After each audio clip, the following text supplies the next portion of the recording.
My sister didn't invite me to her wedding, so I didn't invite her to mine. Hello, Reddit Eyes Plus here.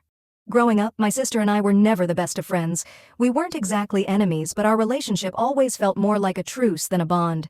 There were always underlying tensions. Maybe it was sibling rivalry, or maybe we were just too different. Despite this, we kept things civil at family gatherings, exchanging pleasantries, and sticking to the script of what's expected in a family. A few years ago, she got married. I found out about her wedding through a casual mention by a cousin. I wasn't invited. Not even a courtesy save the date. When I asked her about it, she brushed it off, saying it was a small, intimate ceremony with only her husband's family and a couple of close friends. I remember the sinking feeling in my stomach when I heard that, like a sharp knife of exclusion. But I swallowed my hurt and didn't make a fuss. After all, it was her day, and if she didn't want me there, who was I to argue? Now, the tables have turned.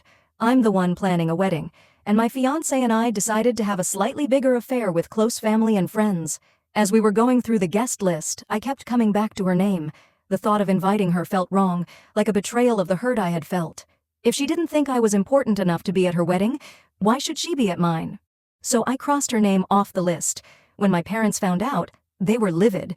They accused me of being petty, saying I should be the bigger person and that family is family. They said I should let bygones be bygones, and that weddings are a time to mend bridges, not burn them. But all I could think of was that empty feeling when I realized my own sister didn't care enough to include me in her big day. My fiancé understood where I was coming from, but warned that this might stir up some serious family drama. It wasn't long before my sister found out she wasn't invited. She called me, her voice trembling with a mix of anger and hurt. She said she had been under a lot of stress when she got married, and that not inviting me was something she regretted. Then she accused me of holding a grudge and making things worse between us. Now I'm torn. Part of me feels vindicated, like this is some sort of cosmic justice. But another part of me wonders if I'm just making a bad situation even worse. Am I really the asshole for not inviting her?